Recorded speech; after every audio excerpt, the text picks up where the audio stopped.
Good morning and welcome to the Morning Scoop for Wednesday, June 22nd. This is your daily Buckeye fix. I'm Tom Orr. The Notre Dame game is in 73 days. The game against Michigan in 157 days. The final Ohio State camp of the summer wrapped up Tuesday afternoon inside the Woody Hayes Athletic Center. Marc Givler joins me. Marc, it is hard to believe. Every year it feels like the start of camp season. It's like we're going to be here the whole month, and at the end of the month, it's like, wow, that went really fast. I wish we got to do this a little more. Yeah, it's one of those things where you get really excited for the first one, and then about halfway through, you're like, boy, this is a lot in this heat, and then it's like, oh, it's now I'm sad it's over. So, we'll be moving on to the next phase of the off season here pretty soon too. The Big Ten Media Days aren't that far off. Yeah, we are I think a month and 4 days or so away from Big Ten Media Days, so we're getting close there. But this has been a very news-filled June as a result, largely of these camps, but also as a result of commitments. Buckeyes got a commitment from a five-star wide receiver, Carnell Tate, on Monday. Buckeyes got a commitment from a five-star wide receiver, Brandon Inniss, on Tuesday. Andrew Lind, our buddy from the SI site, had a great tweet where he said, Ohio State has gotten 2 commitments from five-star wide receivers in the last 24 hours. Michigan has gotten 1 ever. It's like, wow, that puts it in some perspective. DPJ, of course, the only five-star wide receiver commit for Michigan in their history. But Brandon Inniss joining Carnell Tate, I mean, what can you possibly say at this point about Brian Hartline and his recruiting? Yeah, he's recruiting from a positional standpoint. He's recruiting at a level we've rarely seen. I mean, really the only other position Ohio State's recruiting at that caliber is quarterback, which is, of course, Ryan Day and Corey Dennis are working in tandem on that position. So it's a run like really I don't think we've ever seen from an assistant position coach, and it's not slowing down. I mean, we look at 2024 and they're right there for a bunch of top guys again. It's going to be another fun cycle, but still at least one more in this one I think he's hunting for. Yeah, we'll get to the last one in a minute because that was someone we talked to, one of the quarterbacks. This is all going to tie together with a nice, neat little bow. We're going to be talking a lot about wide receivers and quarterbacks on this show today. But real quickly, just for people who maybe have been living under a rock or something, where does Brandon Inniss sort of project? Like, does he fit in a certain role with the Ohio State offense at the next level? What kind of spot does he fit in as compared to where, we were talking about Carnell Tate 24 hours ago? Yeah, I mean, look, Brian Hartline likes his receivers to be able to play inside or outside. He likes to kind of cross-train them. We've seen that with Garrett Wilson. We've seen that with other guys who just kind of move spots to get the best 3 or 4 on the field. So Inniss can do that, but I think he's probably a slot.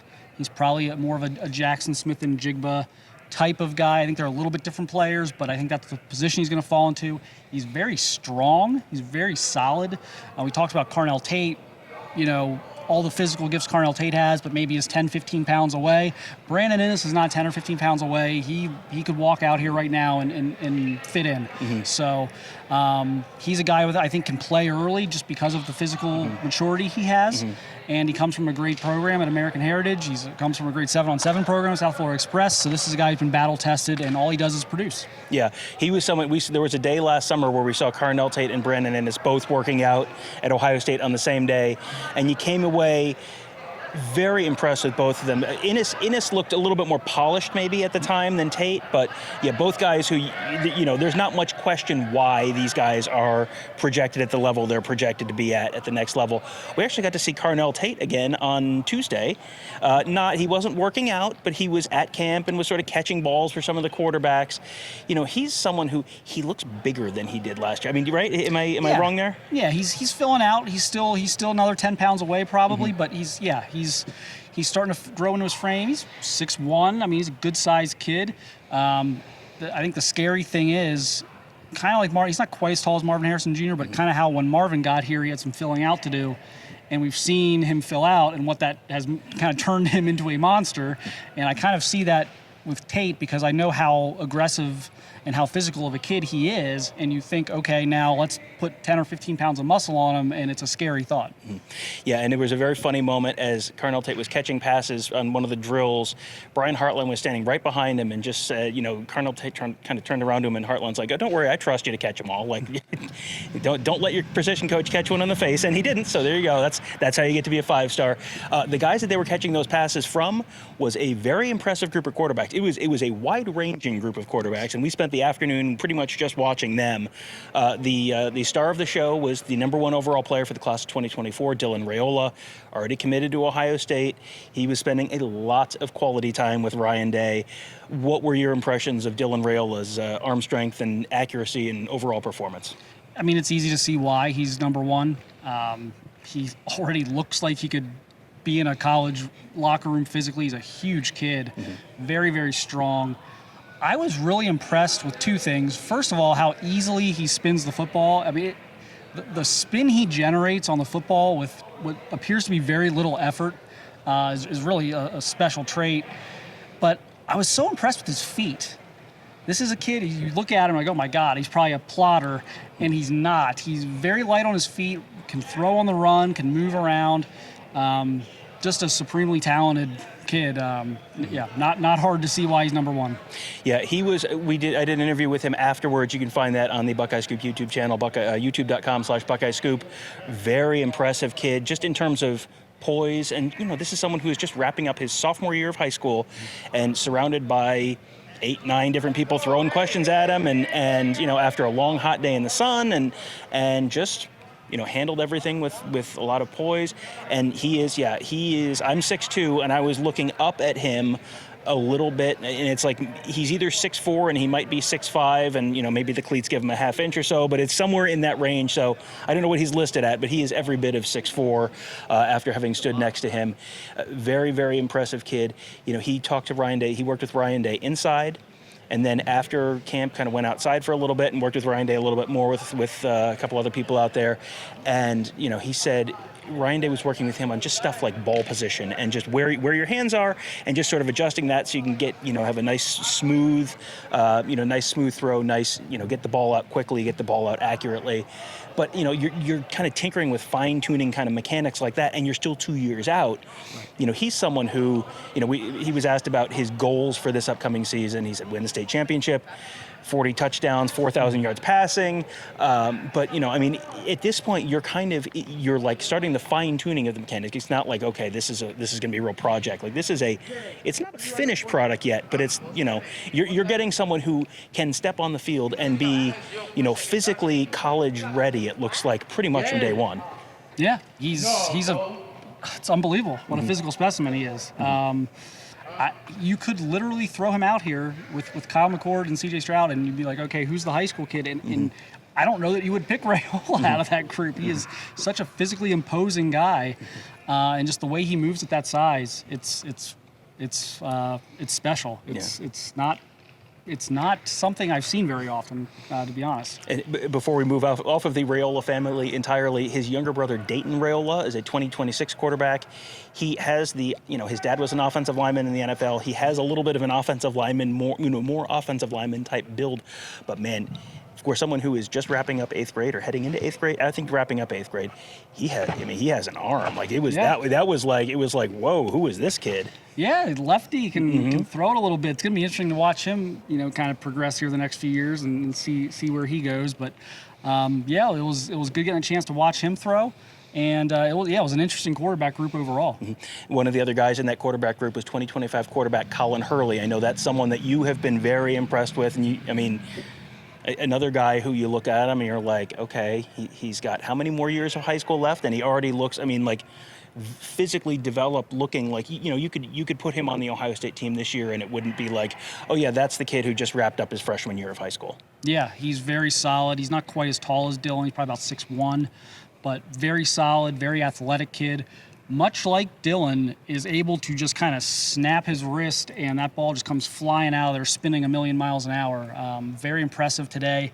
I saw him at Elite 11, that was probably about 2 months ago now, and he was incredibly impressive that day. He visited Ohio State while he was up here to compete at that camp, promised Ryan Day he'd come back to a camp this summer, followed through on that.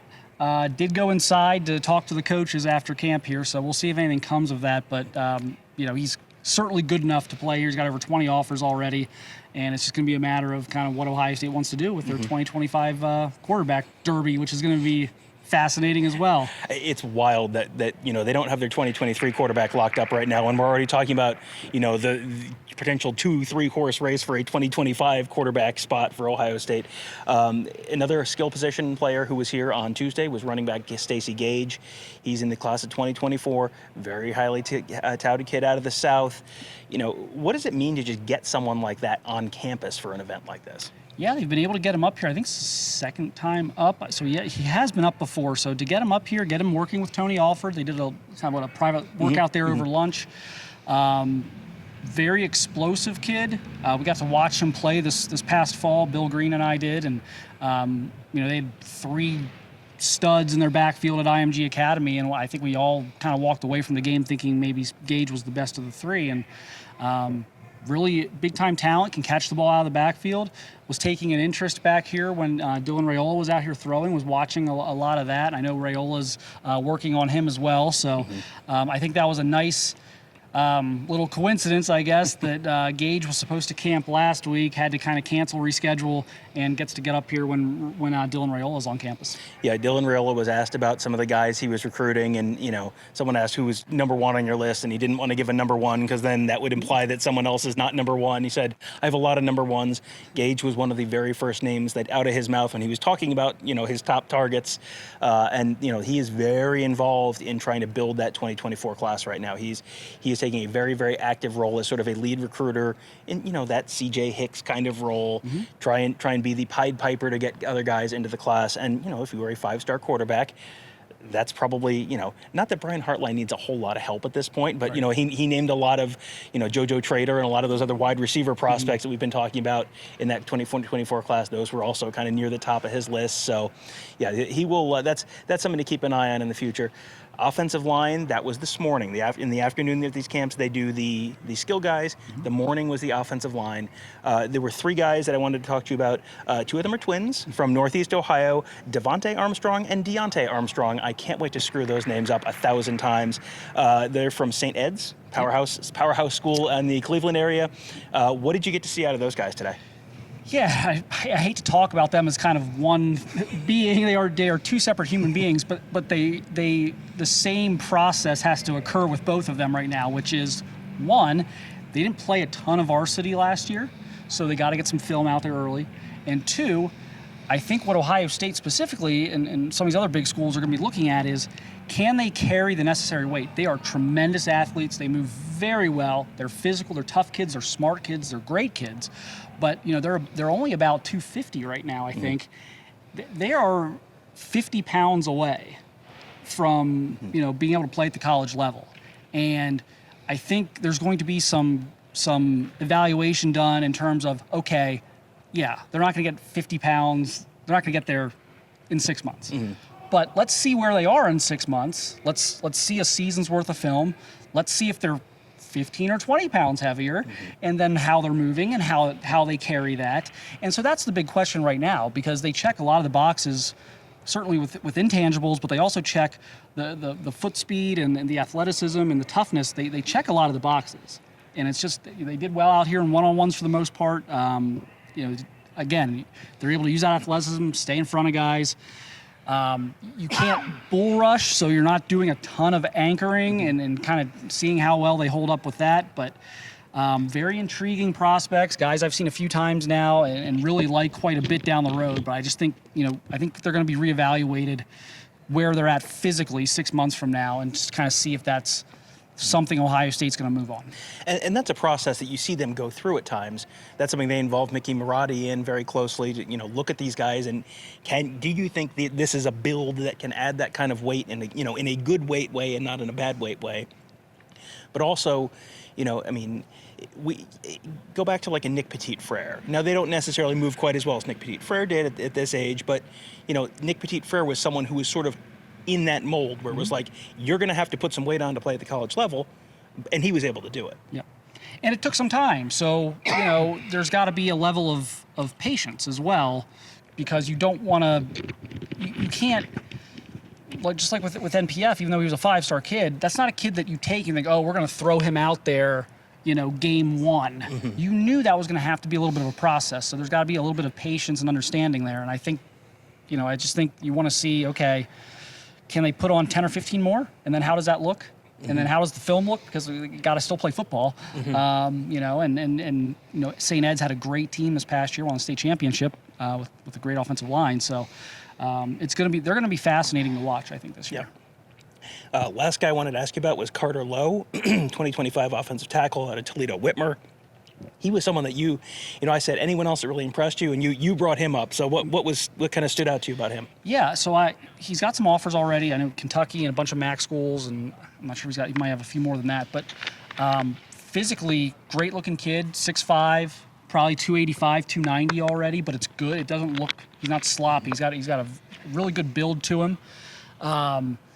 At first, I wasn't sure if he was an Armstrong twin until I was able to spot the Armstrong twins. And I'm like, no, he looked. I was like, oh, did one of the Armstrong twins put on about 25 pounds? I'm like, no, that's. Then I looked at his helmet, like, oh no, that's Carter Lowe, and did a really good job in one-on-ones. Didn't win every rep, but did a really nice job.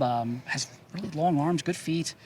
I think that's a kid that could get offered down the road. I think he's in that category of guys are going to want to take a really good look at, and they were looking at him very closely today. So that's a kid that has me kind of excited for the 2025 Ohio class as we talk about, you know, we knew about Ryan Montgomery, but now we're seeing Bo Jackson emerge, and now we're seeing, you know, Carter Lowe emerge.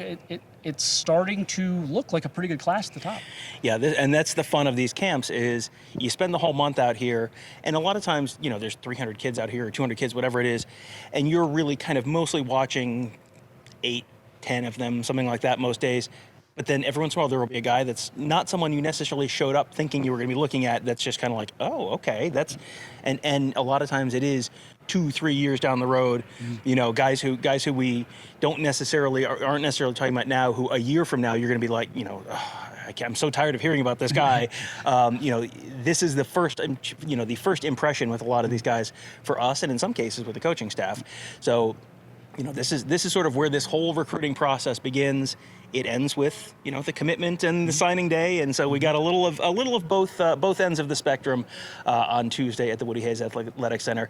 Very, very full, very exciting, very fun day, very fun month of camps. So we had a lot of had a good time out here all month.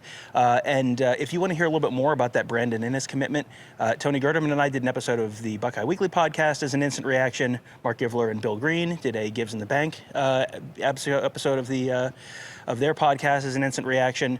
I was delighted to hear you say that Brandon Inniss you think will be an inside receiver, because I said inside and Tony said outside, so I'll have to text him as soon as we're done and let him know that he's wrong. Love a chance to do that.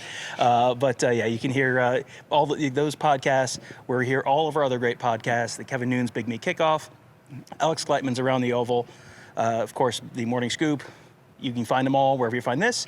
Just search Buckeye Scoop to find all of those. You can subscribe right there, leave us a 5-star rating and review.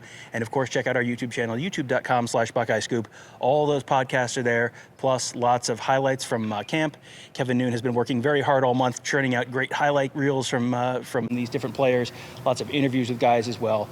Great content, all at youtube.com/Buckeye Scoop. That'll do it for today. Thank you guys all for joining us. Have a great day. We'll talk to you tomorrow.